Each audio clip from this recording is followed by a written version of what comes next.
Jadi sidang kemarin sebagaimana saya jadi ahli hukum pidana dari IBLAM Law School, itu banyak pertanyaan-pertanyaan dari kuasa hukum Peggy, juga banyak pertanyaan-pertanyaan dari penyidik Polda Bandung atau Polda Jawa Barat.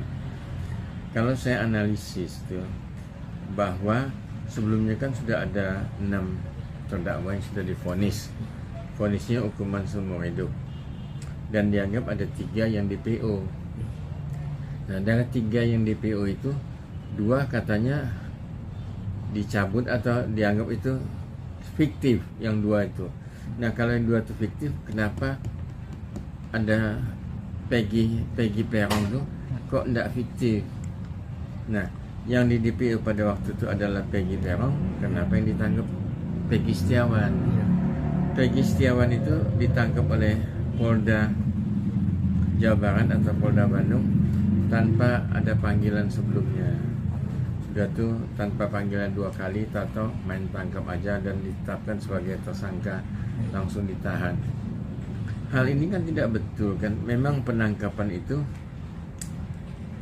ada di dalam pasal 18 KUHP, 19 KUHP, dan penahanan ada di dalam pasal 21 KUHP kan.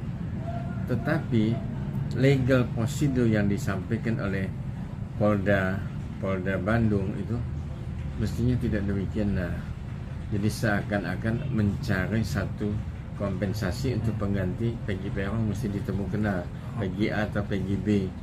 Jadi dan juga proses penyidikan itu, penempatan dia sebagai tersangka itu melanggar Perkap Kapolri nomor 6 tahun 2019 dan juga bertentangan dengan putusan MK nomor 121. Nah, kenapa dalam putusan MK tuh mesti mempunyai dua bukti yang cukup ya. Bukti pemulaan, yang pertama tuh bukti pemulaan itu mengacu pada pasal 1 ayat 14 KUHP. Yang kedua, bukti pemulaan yang cukup itu mengacu pada pasal 17 KUHP. Dan yang ketiga itu adalah bukti yang cukup itu mengacu pada pasal 21 KUHP. Nah, dari 3 ini mesti dia penuhi paling enggak 2 persyaratan, 2 alat bukti yang cukup atau barang bukti yang cukup. Nah, ini kan nampaknya belum terlewatin atau belum dipenuhi. Kok sudah main tangkap aja begitu kan. Nah, jadi main tangkap, main menetapkan sebagai tersangka. Di dalam Perkap nomor 6 tahun 2019, untuk menetapkan si A itu sebagai tersangka setelah ada proses pemeriksaan penyidikan, maka mesti ada gelar. Nah, gelar itu katanya, informasi yang saya dapat, tidak pernah dilakukan. Tahu-tahu ditempatkan aja jadi tersangka. Nah, itulah jadi masalah. Kenapa tuntutan rapid itu dilaksanakan oleh kuasa hukum Peggy? Kuasa hukum Peggy itu ada salah satunya anak dari Jayabaya, mahasiswa saya. Nah, itulah anak Jayabaya itu minta tolong saya jadi ahli. Karena dia mahasiswa saya, ya sudahlah saya bantulah. Saya bilang nggak apa, walaupun saya waktu itu berangkat dari Jakarta jam 4 pagi. Jam 4 pagi sampai di Bandung setengah 8. Saya tunggulah di sana setengah 8 pagi. Nah, habis sidang tuh saya langsung pulang. Sampai di sini jam 12 malam. Tapi saya nggak tahu nanti hasilnya. Itu mestinya hasilnya itu ada di tangan hakim tunggal. Sebagaimana hakim tunggal, kalau dia memutuskan itu kan ditanyakan dalam pasal 188. Karena hakim tunggal itu atau hakim itu dia memutuskan itu mesti penuh dengan kebijakan dan juga berdasarkan hati nurani yang dia miliki. Dan saya lihat hakim yang menyidangkan itu kelihatannya orangnya strict dan bagus tuh. Bagus sekali dia, dan dia mengerti hukum.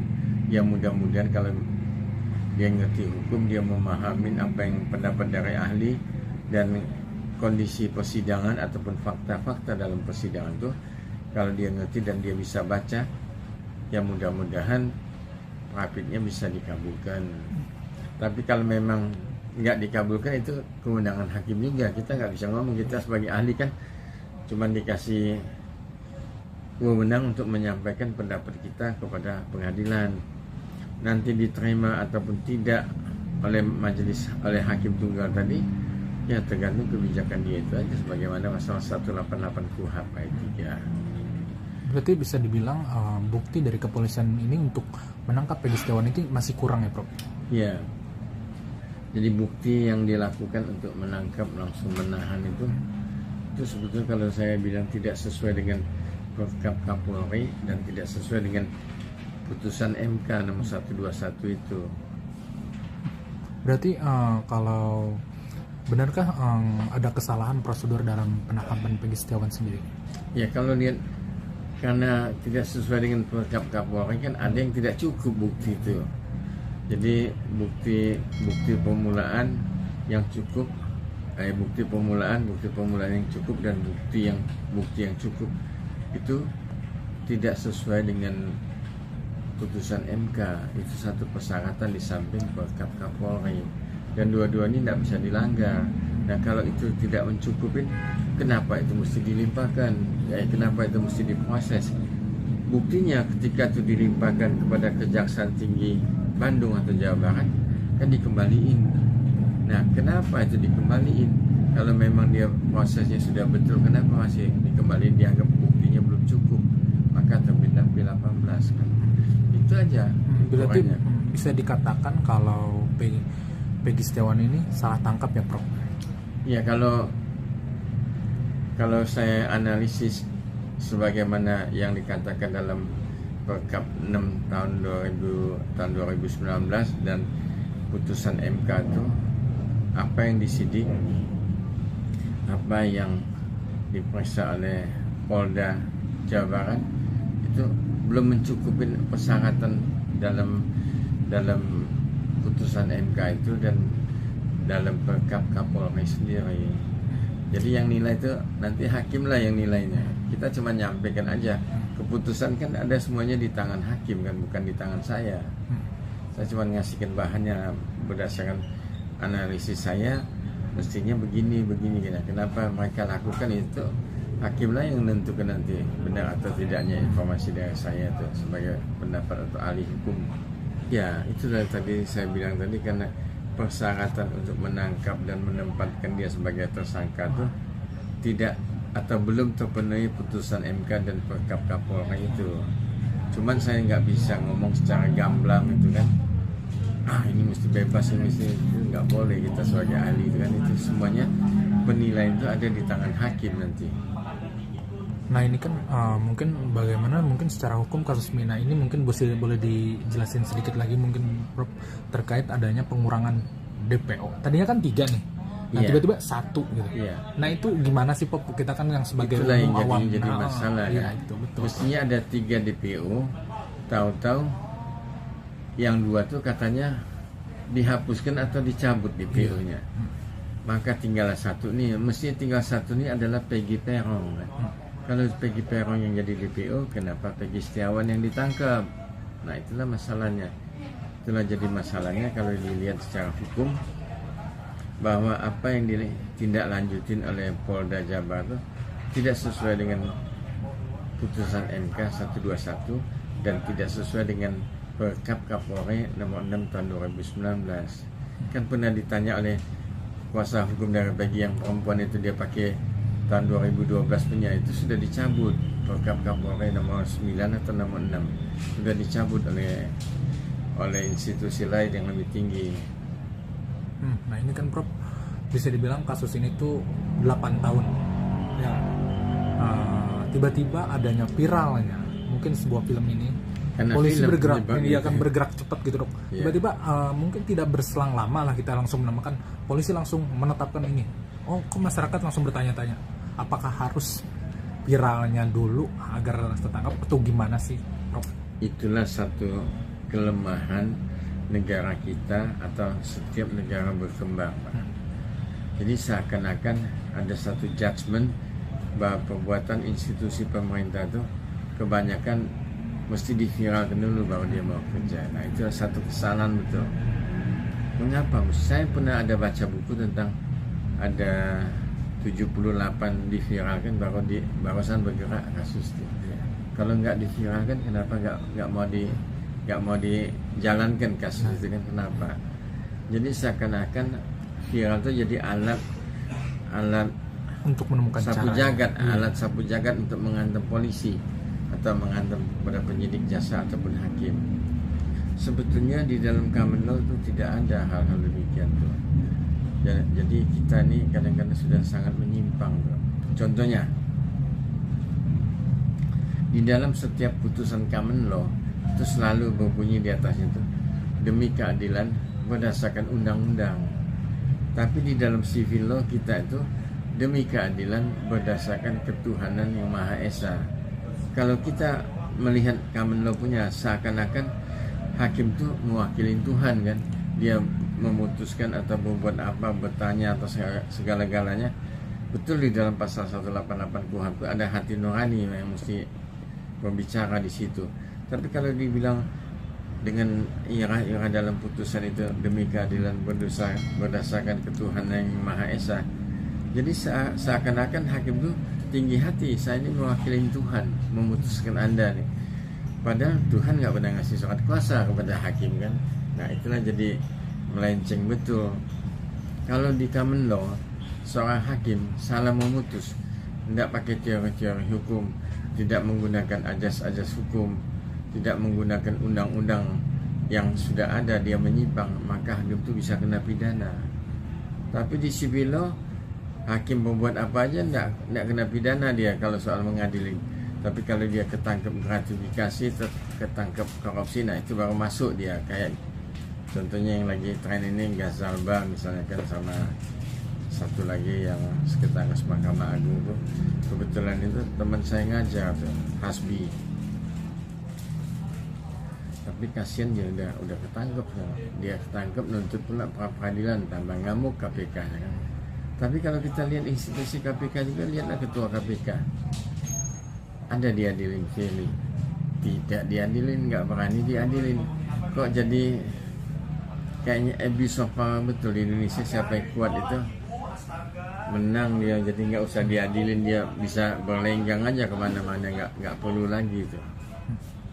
Saya lihat tuh discrimination di Indonesia ini sangat tinggi. Kenapa?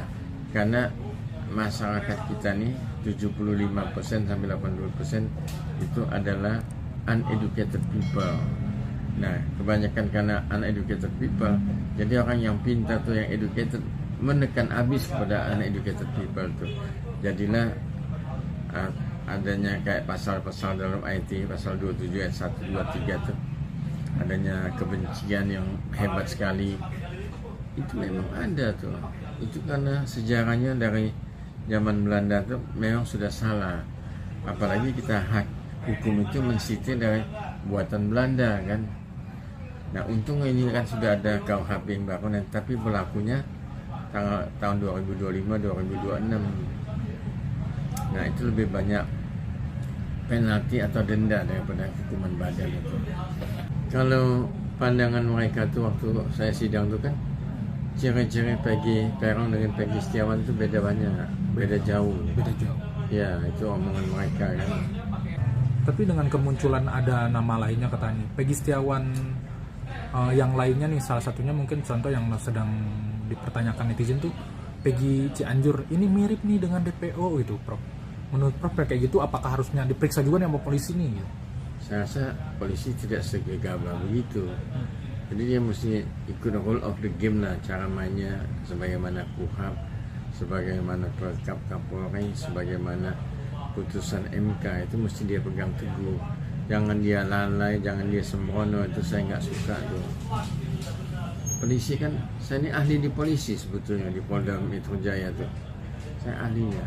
Saya sudah jadi ahli ini hampir 250 kali. Apakah sidang kemungkinan dimenangkan akan nantinya dari pihak Peggy?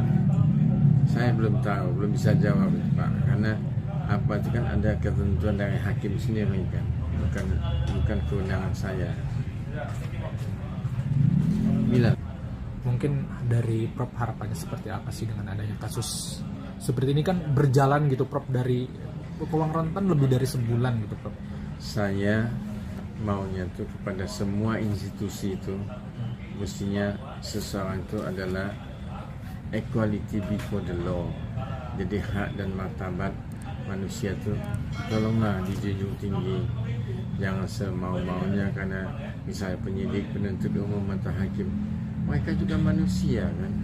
Di dalam KUHP itu tersangka itu sama jabatan dengan hakim, jaksa ataupun pengacara, hak-hak asasinya tetap sama.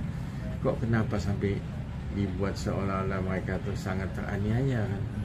Nah itulah kebanyakan istilah we don't have a good awareness. Kita nggak punya satu kesadaran hukum yang tinggi di Indonesia, Pak. Saya ini dosen di Filipina, Pak. Dosen S3 di Filipina. Setiap saya ngajar di Filipina itu 5 tahun saya ngajar. Mahasiswanya dari 40 tuh 30 yang nanya. Mesti nanya di 30 mahasiswa tuh. Kalau kita di Indonesia, mahasiswa yang 40-nya yang nggak nanya semua tuh. Nah, itulah beda jauh, Pak.